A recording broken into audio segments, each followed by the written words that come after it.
and came at me. But then, in doing that, I was like, oh my god, this is a child. And then felt like the just most horrible person. I mean, he was a kid. What if you had beat him senseless with his power strip? I don't... It's time for another episode of Charbroiled Chats. All of your travel stories are about your lack of fear. All of my travel stories are about my intense fear. Like, for example, when Luis and I went on a cruise, and one of the activities that you could do when we were in the Bahamas was go to this thing called Stingray Cove. And you took this little boat out to this little cove, and they had stingrays in there, right? So the day that we went, it was very windy, very, very windy. So we got there, and you couldn't see anything. And so every so often, you're standing in about thigh deep water, every so often something brushes against your leg, and everyone is in there screaming, because you couldn't see the stingrays. But, Luis got to feed some. It was super cool. But on the way back, we all get on the boat. We're not, it's really wavy. It's, and I said to the woman sitting next to us, do you think we should have our life jackets on? And so she's like, I was thinking the same thing. So we're driving, and I turned to the guy who's driving the boat, and he's like, should we have our life jackets on? He's like, well, you could, but it's about 3 feet deep the whole way back, so you probably don't need to, So that's like me on trips. There was water, so you were scared. Yeah, well, and it was streaming rain, and it was. And then when we took the boat back out to there's this thing called the tenter boat, which is like this large kind of double-decker boat that takes you from the ship to the island. And that thing, I wish I had video of this, but it was literally going like 45 degrees over. Do you know what I mean? Like just going back and forth. I was freaking ready to pee. My stories are about fear, even though I really always have a really good time. Didn't you say, Amy, that you don't like ferries? I hate ferries so much. Yeah, they tip like that, and they're loaded with people, and every once in a while you see it in the news go down. Right! I also have this... Not in 3 feet of water, though. I also have this extra layer of having been extremely drunk or hungover on most of the international ferry rides I've been on. That'll do it. And so that just added to the topsy-turvy sickiness of it. Right. Well, the one story you told me, and it just reminded me, and you can tell your story after I tell mine. Again, another fear story. When I went to Yosemite with a couple of friends of mine, I went with my friend and his brother, and his brother was a crazy driver. I mean, just a crazy-ass driver. And I knew that going up to Yosemite, you're going on one of those roads that's, right on the edge of a mountain. And I insisted on driving. I would not let him drive. And I had to make up some stupid, I said I was going to, if I didn't drive, I would probably vomit. So I told him that. And same thing with the Amalfi Coast, though. That's why I rented a car in Italy, because there was no way I was going to take a bus on one of those roads with someone else in control. So, but anyway, then you told me your story. Was it Bosnia? That were totally wild. But I guess before I get into that, I wanted to ask you about what you were just talking about with your travel stories and your fears. So no. I have this experience of looking back, right, at myself and my fearlessness and having these thoughts of, wow, I was nuts. I can't believe I did that. And I think there's some points at which I don't want to say I'm like ashamed, but it's just, I'm very acutely aware of how, stories like that could be received, right? So I have that sort of view, but do you have feelings like that when you look back on times where you were maybe like driven by fear or... Oh, yeah. I mean... where you're like, wow, that was unreasonable or something? Yeah, I think that there are things in some instances that I missed out on. No, don't get me wrong.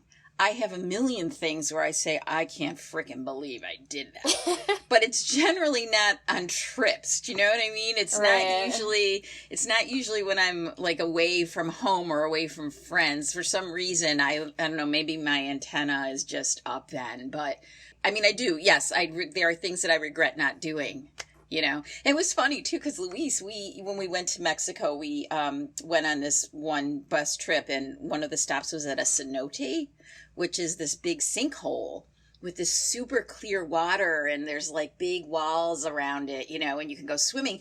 And so maybe he brought the wrong bathing suit, or he forgot his bathing suit, right? And so, like, I'm like, look, we can buy one. There's one right here. We can buy, you know, they had, just for that purpose, right? They had suits that you could buy. He refused. He wouldn't go in. And so I went in myself because I was not going to miss out. And so to this day, he's like, I can't believe I didn't go in. I'm like, I know. You know, so it would be very similar to a regret like that. Like, I can't believe I didn't do. You regret what you didn't do, not what you did more often. Yeah, you mean, are you saying that in terms of like the entire humankind or me? Just in general, yeah. Yeah. When you were in the hotel, did you go to the concierge and say, I want to take that bus trip to the sinkhole? It was on the tour. We were going to, it was a very famous. Famous sinkhole? Yeah, it was so cool. So cool. And it was like the water was 150 feet deep. Oh, okay. And every so often, you know, they'd send divers down because there were like hundreds of cell phones in there, hundreds of wallets, you know, that people had just dropped over time. We have a lot of sinkholes here, but houses fall into them. I love the billboards that you see in Florida. Got a sinkhole? What? So, Amie, we need you to take off your hippie filter and tell us the real scoop. You know, that everybody's really nice, everybody's fine. I can see both sides of the story. Give us just the one angry or frightening. Well, the one you told me about, the Bosnia trip. Yeah, so I wouldn't pick that story, Grace, no, because... You wouldn't? Oh, well, that scared the shit out of me. I think... Do you ever say anything bad about anybody? Yeah, all the time. Oh, God, yes. All the time. Well, see, that's not coming through. We need that to come through. She's nasty. You need that to come through? Yeah. You know what it is? I don't know. Travel has always been this, like, super, like, sacred place for me. But also, I have to say that I went on this really long trip. I was really going strong on these, like, positive, like, this is the best version of myself vibes, right? Travel Amie is the best Amie. And I really hated all of the mundane stuff of life. You know, I just thought it was so awful. And I didn't feel like it was my best self, you know, like I felt like two separate people. And so it really brought out the absolute worst in me. So I don't necessarily have any terrible stories about other people, but just really, it really brought out all of the, like all of the anger, all of like the little resentments, little, yeah, I don't want to say quirks because I feel like that's too kind, but all of the poor parts of me just showed up on that trip. How did that? Well, like how did they get it? How did they get expressed? It was in Europe.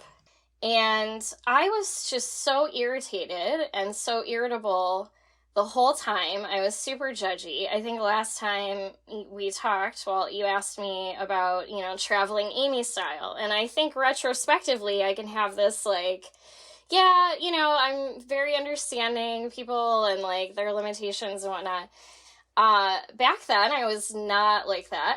I had a very distinct, like, you know, style of how, you know, how I thought, you know, it would be authentic to travel and things like that. And so I would just get so angry, like, just about everything. And I remember one time I was arguing with who was like this is really like mortifying to me, but just for the sake of answering your question of what is the worst part, you know, worst side of travel Amie look like. So I had a phone and I had to buy little scratch offs. And so I thought this kid cheated me because I gave him the money, I took the scratch off and I scratched it off. And I dialed in, you know, you have to put in the code and all of that, and it rejected it. And so I went back up and I just said, hey, this got rejected. And he just basically told me to go myself. So fuck off. I got to go, okay. I was like, is potty mouth welcome? I don't know. So he basically was like, fuck off, like, just, you know, just try it again. And so I did fuck off and try it again, and I tried it again, and I tried it again, and then I came back up, and I started, yelling at him, and I just made a total scene, and I said, if you don't give me my money back, I'm gonna take something from the shop that's, equivalent, and he just kept, brushing me off, and so I actually, this is not really funny, I don't know why I'm laughing, but I ripped I think it was a power strip or something off of his little stand, right? Just ripped it off in a rage and walked off with it. I had no use for this whatsoever. I was just upset. I'm taking your power strip. Yeah, I was like, take it. I'm taking this, and I ripped it off the stand, and I started walking away, and this kid leaped out of the window. There was no door or something. He just sort of became airborne and flew out of this window and came at me, and I did the thing where I lifted it up above him, which is asinine because I'm 5 feet tall, but then in doing that I was like, oh my god, this is a child. For some reason, I think because he was, elevated, he must have been standing on something, and it was the middle of the night, and it was back in this, piazza place, so I was already, heightened, everybody's trying to, scam me, whatever. I just looked at him, and then I just, gave him the power strip back, and just huffed off, and then felt like the just most horrible person. I mean, he was a kid, and then the worst part of it was that I did try it again, and it worked. Oh my god. And the reason why I kept rejecting, this is the phone thing, the tower or something was down, or I don't know, and for whatever reason, that was the automated message that it offered. It wasn't the tower's down, it was this is an invalid card. So what if you had beat him senseless with his power strip? I don't... And then found out later that it worked. Poor kid. I'm really feeling for the kid here. Yeah, no, you should, because that was a horrible, and that was part of the reason why I was time for me to go. Okay, it's really, I definitely had this incident. So at this point, I think it was maybe 1 or 2 in the morning, pitch blackout, and I go out to try to meet this person that I had asked to come and pick me up and whatnot. And so the person didn't show, but I had already closed the gate behind me, and so I was stuck outside. And I didn't have a key. And my phone had actually gotten stolen, so that was the taxi park theft that I talked about last time. Anyway, so I also didn't have a phone, and so barring me just shouting at the top of my lungs for somebody to open up, I really didn't have an option to get back in. And so I also had this box of books that my friend had asked me to take with on this bus trip to drop off to someone. So I'm standing there with this heavy box of books, and I'm well, I just effed myself. I'm just sitting, what am I going to do? Sit on this pile of books until daybreak and hope that someone comes out? And so basically, I started getting the creeps, and then I saw this person walking, and I was oh, here we go. This is how it happens, huh? So the guy is getting closer and closer, and he asked me are you okay? All the nice questions, right? And I'm still a little wary at that point. But eventually he tells me he's walking to his job in a bakery that's, quite a ways away, but he has to walk. And he asked me where I was going, and I told him about the bus. And so he said, let me carry the books for you, and I'll walk you down to this roundabout. It wasn't a residential area. By the time you got to the roundabout, it was mostly just businesses that had been long closed by then, because places didn't really stay open. So we walk all the way down this hill. This guy carries my books for me, and we get to this roundabout, and there are no taxis, right? And so we're standing there, and he's just wait a minute, someone will come. There's just not many. And while we're waiting, I feel like somebody watching us, right? And so I turn around and I see this guy who does not look friendly or nice. And I just feel this feeling like this guy is going to rob me, murder me, whatever. And now this poor kid who has kindly offered to help me is now going to get embroiled in like this murder fest. Like, who knows? Yeah. And I was like, yeah, stupid girl outside 1 a.m, and now this poor kid is just trying to get to his bakery job and we're all going to die. So this taxi rolls up, and the kind guy who carried my books he's like leaning into the taxi to tell the guy where I need to go. And he like wishes me well and starts walking off. And thankfully he walks in the opposite direction of where this guy is, because I was like gonna warn him or something. This is all like a split second, so it's not like, I spent 20 minutes looking at a scary guy and then like failed to sell, but it's just like, I'm really, I guess, drawing this story out because there's so many things going through my mind. I get in, so I had like this backpack, and so he shoved the books in, and so I kind of had to push them a little bit deeper into the back seat to make room.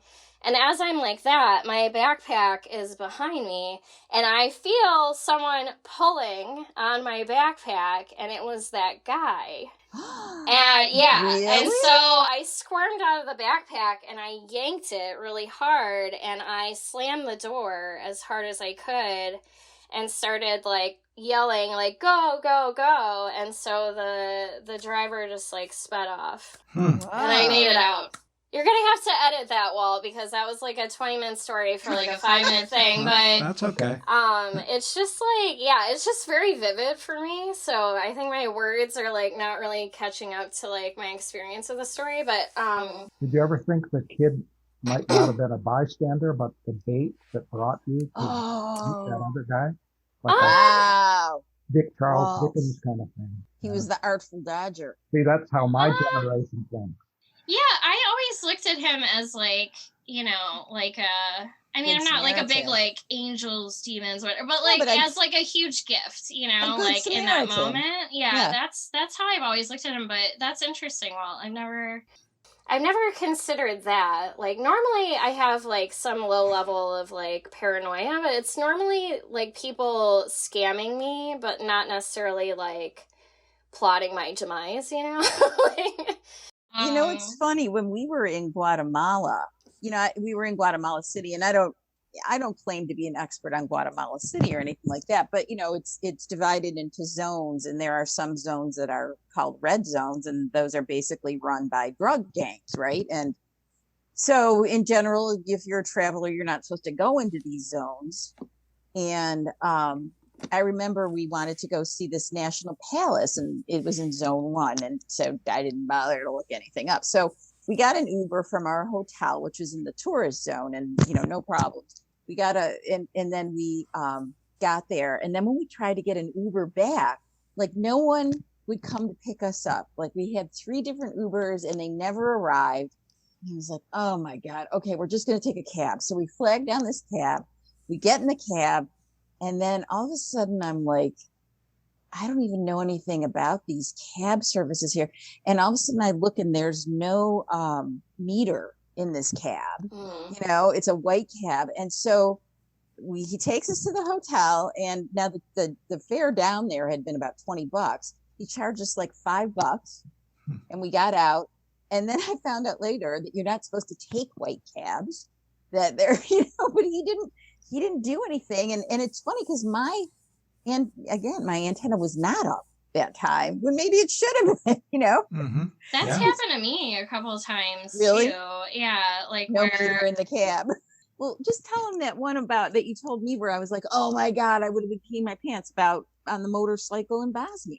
Oh, that wasn't a motorcycle. That was a car. Yeah. Oh, okay.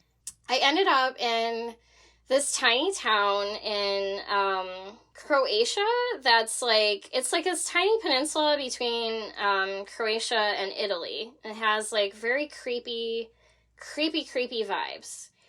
At that point, I knew I wanted to go to Bosnia, And I was about to go to the train station. And so I was staying in this like hotel hostel thing. And this guy was there, and I struck up a conversation with him, and I told him where I was going, and he said, "Oh, I'm driving to Mostar. Like, do you want to go with me?" And I was like, "Okay, sure." So I get in the car with him, and we start driving, and it's like country, like farms, like very few houses, lots of fields. And I start thinking, wow, dummy, like you are gonna get murdered. Like, why would you do this? You're like in the middle of nowhere with this guy. You don't even know him. You literally met him over a muffin in the morning. Finally, call him the muffin murderer. Yeah, the muffin murderer, right? So finally, he's like, we're getting close, right? He keeps like looking over at me, and he probably is seeing all of these thoughts of like, you're a serial killer. I just know it running through my face. He's driving, and we're driving like up this mountain kind of thing. It's probably not a big mountain. I don't even know, but there's like a lot of switchbacks, and it's like very narrow. And I'm just like white knuckling it at that point, and I'm like, oh my God, I'm so close. Like, I made it this far without him murdering me, and now I'm just gonna fall off the side of a mountain. That's so great. So he looks over and sees that I'm like scared, very scared. And so as an explanation, he says, "I'm so sorry, I can't drive any closer to the mountain, like on the shoulder, because there's landmines." And I was like, wow, that just made it worse. Like, that just made it so much worse. And I just was like, I don't even know what to do right now. And because so there's landmines. Yeah, he was like, Logical, there's landmines, so I have to stay as close to the middle of the road as possible. Oh my God. It was wild. And why were you headed to Bosnia? I had a list of places I wanted to go, and Bosnia was on them. Whenever I think about going somewhere, I make a list, and I take out any place that has landmines. I scratch that out right away. Yeah, probably a good approach, Yeah. Probably a good approach, but... It's the land, or you decide you're going to take the landmine tour. Wally, Amy was saying that she wanted to hear more about your hitchhiking thing, and I would too. I mean, did you tell us what you were thinking about when you went on that trip? I mean, what was the purpose or the impetus? It was just I wanted to go to the West Coast and no money, so that was the way we did it. I was thinking about that, if I could recall any big incidents, and there really weren't, except one day I spent 8 hours, I think it was Wyoming, on the side of the road and without a single... Oh my God. And then finally gave up, and when it got dark, and slept in the bushes. You did? Yeah. Like outside? Yeah, where the bushes are outside. There was no bears or anything. Aren't there coyotes out there or something? A what? Coyotes. Aren't there coyotes out there? Coyotes. I don't think they bother you. No. No. Did So you have like a sleeping bag, or what did you... Yeah, I had like Okay. Oh, all right. I thought you were just on the ground. I just imagine you like throwing down your jacket and being like, here we are. I had it, like I think I mentioned before, backpacks were unknown in those days, but I was an early adapter. Yeah. Okay. So I had one of those. On the cutting edge. Yeah. Did you know that Wally invented podcasts? Yeah, I did. Yeah. Wow. For What an exactly honor. for cases like this, for this situation right here. Yeah. But anyway, so you were living in New York at the time, or Yeah. so did you go actually coast to coast? Yeah, Saratoga, New York, to San Francisco. And how long did it take altogether? I can't remember, but You don't remember? it was probably, more than a week. Yeah. Because there were a lot of days like that, you'd count off, I went 100 miles today. So it was probably a lot longer than a week, but what did I know? I didn't care. Well, what kind of people were picking you up? I mean, was it mostly truckers and A lot of them were like traveling salesmen, that kind of thing. Oh, really? Yeah, I remember. Wow. Do those really even exist now? Traveling Yeah, that's another question. That's another thing that's gone away. I remember one guy was he was really kind of proud of what he did. What do they call it? Deadheading or something like that, where they take like a car manufacturing facility has to have a certain part, and the fastest way they could get it back then was to have somebody drive it. So he had this little package on the back seat that was some special thing that was going to keep the Ford factory running. That was his job. I've never heard of that, but why do Yeah. they call it deadheading? The deadheading I know is when you take the dead blooms off of plants so that they grow more blue. I don't know. I'm not sure what it means, but I think it means okay. like driving a truck somewhere and delivering a something, and then you don't have any reason to come back, or you don't have. There's no cargo on the way back. No cargo to pick up. Oh, okay. I was gonna say, what did you do at night? Did you stay in motels, or what did you? Were no. you sleeping outside every night, or you slept in cars? What? I usually try to find some kind of camping. You were alone, or you were with someone? No, I was alone. Like I said, it wasn't a big deal back then. It was just a way to get from one place to another. Yeah, I just can't imagine not having it all planned out. That was before there were serial killers. Well, before you knew there were serial killers. I know. There was no media hyping them. So that was it. I had one little story that I thought of. We were in Guam. Decided to explore the island, and it was getting dark, and I knew there was a sub base there. We head down this road, and I said, I think it has to be down this road because the coast is out there and the shipyard is over this way, and narrow road, and it turns to a dirt road, and there's a sign that said, don't go any farther. Cecilia said, so why would you stop? Farther, yeah. And Bridget was with us, and she was 11 or something. It's something to see. It's Guam. We got nothing else to do. Well, let's go see the sub base.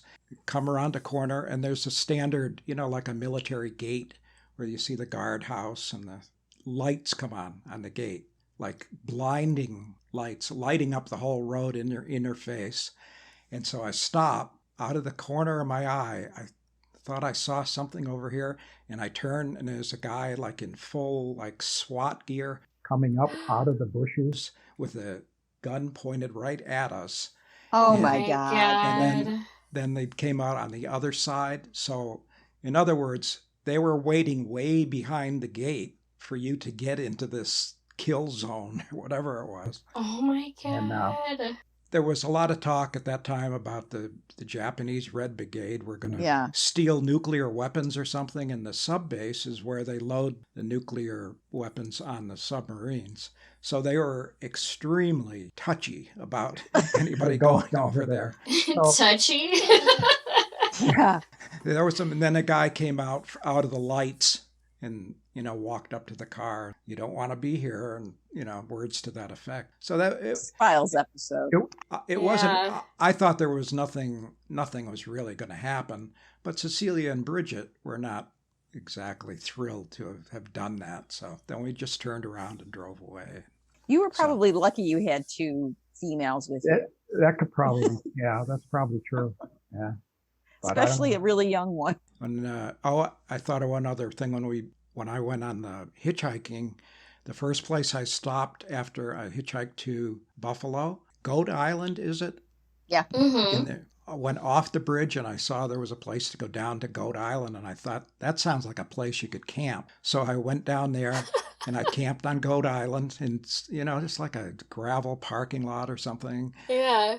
And I wake up about 2:00 in the morning and I hear this shouting, and it's a bunch of kids out drinking, and I hear them coming closer and closer, and then they stop and they're perfectly quiet. I had a tent, and I hear one of them say, "There's a tent. Let's go piss on it." I thought, no, this is how it ends, But again, nothing happened. First they piss on your tent. Right. Well, isn't that funny? Because you said this is how it ends. That's what Amie said. And when I was on that tenter boat, that's exactly what I thought too. Yeah. This is how I'm going to die. Right. Yeah. Oh my God. I don't know. That's just a huge trip, though. I guess I don't know. Big country when you start doing it that way. Yeah. Yeah. Another thing that struck me about you, Amie, is that it didn't seem like you were adverse to being uncomfortable, and I hate being uncomfortable. Like physically uncomfortable or emotionally uncomfortable? No, physically. Yeah, I like comforts now. When I was 20, I didn't care. I didn't even Yeah, think yeah. about it. You know, it's weird. Even when I was 20, I did not want to be uncomfortable. I Right. just didn't. You know, I don't know what. I remember going to like Fort Lauderdale on spring break with some girlfriends of mine in college, and these guys came up in a boat, and two of them like, "Yeah, we'll go on your boat," and they left on their boat, and they left us on the beach in Florida for like 5 freaking hours with no place to go, and like I literally had blisters on me, you know, and that's Right. the kind of scenario that would just set me right over the Well, 100 years ago, when I was in third grade, fourth grade, edge. one of the girls in the class went to Florida, flew there, and people were beside themselves. When she came back, they made her give a report on what it was like to get on a plane and fly to Florida. Because because this was a huge deal in 1955. That was like the very beginning of the jet age. Her father was a dentist. That was the only reason she could do it. They had a lot of money. That they Of could course. find it. So if you were born 75 years before, in 1930, you couldn't just get on a plane. That was a huge experience to fly across the ocean. What do you think you would have done if you were, say it's 1930? I think I would. It's hard for me to like place that era in the context of like what was available, but when you started talking, I was like, I probably would have gone to ships. I think you would have dressed yourself as a dude and become a merchant seaman There I you would That's go. what have, you would have yeah, done. that's what would have like really, in the 1920s or something. You would have done that. Yeah, I would have had to like, dress like a man, I'm sure. Yeah. Like There were ships and trains, obviously, but a ship cost a lot of money to go across the ocean and took a long time. You couldn't go around the way you do now. I mean, travel to you is like automatic, right? I mean, it's But yeah, you're right. Like it doesn't take nearly as much planning. England built a giant empire in India. It took at least 7 months to get to India, and then probably 3 or 4 months wherever you were going after that. Really? So almost a year of your life would be going one way. Wow. Be a year out of your life going and a year out of your life coming. Wow. And that's such a different mindset. Oh yeah. What we have now. Well, you know, you said like for her it's automatic. We were talking and I was saying how I wanted to go to Japan, and she's like, well, you know, I'm probably telling you something you already know or thought about, but you know, you could stay over someplace and then go to get to Japan, so it wasn't such a long flight. I'm like, actually, no, I never did think of that, and that's a really good idea. I mean, because that you're like just a natural traveler, you know all these things. yeah, to do. I'm really good with like, Constraints and like piecing things together. As long as like I have like a general sense of what's available, like I always have this feeling of like I can piece this together, might have some wild discomforts mixed in, but it's possible. But the other part of it too, where you were saying like it's such a commitment of time, right, just to go one way, and then also the proportionality of that time to people's life expectancy back then. Mm-hmm. I mean, that's also like wild to think about, because I feel like a year, People were was, living like, until different. 60 or whatever, and taking a year or two out is a lot. If you look at movies in the 50s and 60s, there's always the shots of the airplanes taking off and the airplanes landing. The jet age only started like in the mid 50s, and so that was a strange change in the way we look at travel, I think, that we don't really appreciate now. Yeah, I remember really distinctly the first plane trip we took as a family, and actually probably the only plane trip we ever took as a family when I was a kid. I guess maybe I was 16. I remember even at, that age where all you care about is yourself. I just remember thinking like, oh, now it's possible for us to go as a family because it's just more democratic, Right. And I think even then you didn't have to dress up as much because people used to really dress up to go on planes. Yeah, you wouldn't get on the Yeah. airport No. without wearing a suit. Yeah. See, that's another topic, family vacations. Oh, good God. Ugh. I hated ours. I have some nice memories too, but in general, I hated them because I felt like I always felt like my father was very controlling. That's my personal issue, right? and ties into all the issues I've had with bosses down the years. But like on our vacations, he was even more controlling. And oh my God, it just used to drive me crazy. Just crazy. I had to get up when he said to get up. It's like, I'm on vacation. Why do I have to get up when you say, Wow. Oh, it was bad. I was always a malcontent. Yeah. I have great memories of going to Toronto with my parents, like, because we used to drive up there.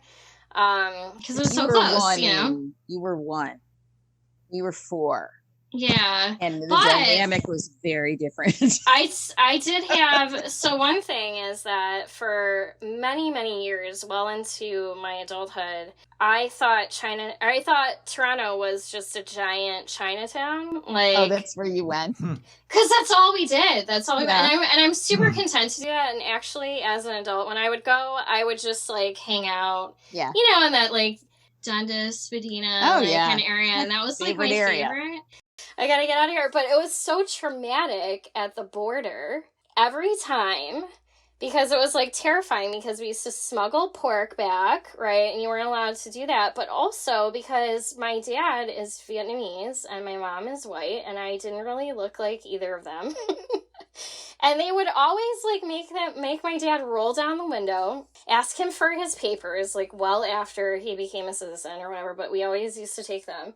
They would have him roll the window down in the back, ask me if they were my parents. Like, what kind of existential crisis are you trying to like force on me at this age? I was like, and I always had this like internal meltdown of like, oh my God, are they my parents? Have I been stolen? Like, it was just terrible, how horrible, terrible, traumatizing thing. It was like every single time. That was like the biggest bummer, but I had only started to hear about that with my son and my nephews, like when they go across the border. Yeah, I was going to ask you. That's really early on. I've been very pissed off a few times at the border because they're like, where is his father? I'm like, I'm a single mother. You have custody. I'm so rude. Single mother. Wow. Yeah. So wherever you go, there you are.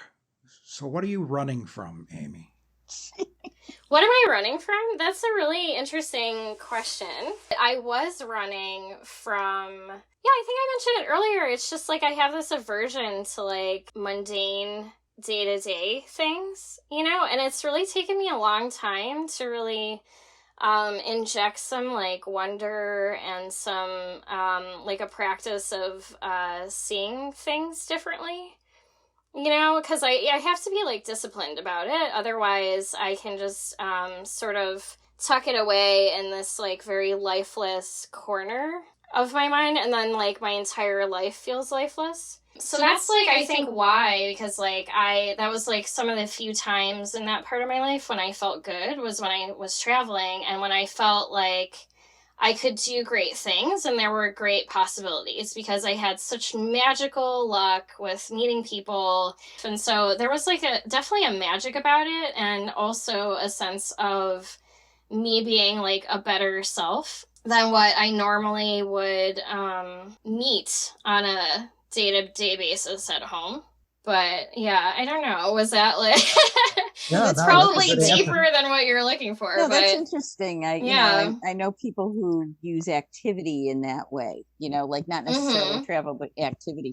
But like your idea of getting something novel and all that, I think that's why I moved so much. I mean, I've lived in, 5 or 6 different places. And I think that's, and even now, like, I've been back in Buffalo about 15 years, and it's like, oh, I want to move someplace, Yeah. No, I totally get that idea. Well, thanks again, Amie. This is fun. Yeah, this was super fun. Thanks for inviting me back to the pod. Another episode of Charbroiled Chats comes to a close. But rest assured, whatever you would like to talk about, we are listening. So go ahead. Tweet us at @CharbroilC or email us at charbroiledchats@gmail.com.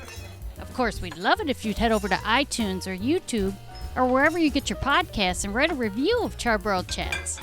And please, subscribe, like, follow, comment, and most of all, tell all your friends about Charbroiled Chats. See you next time.